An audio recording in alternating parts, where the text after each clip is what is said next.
Okay, I'm gonna do a close-up on these 3 little twigs. 3 little sticks, 3 little twigs. I cut these off of my Bartlett pear tree about a month ago. See, it's over there next to the shed. There's the pear.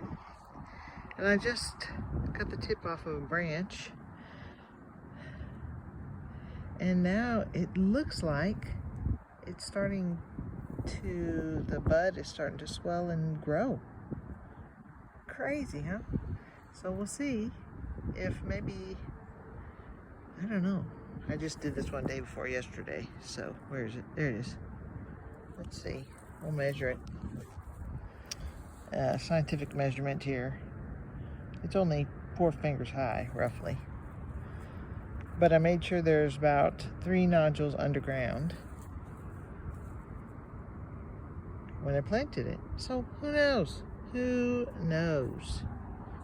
Hi, onions. Keep growing. White onions, red onions. The white ones are winning. All right, have a good day. Oh, and maybe another pear tree.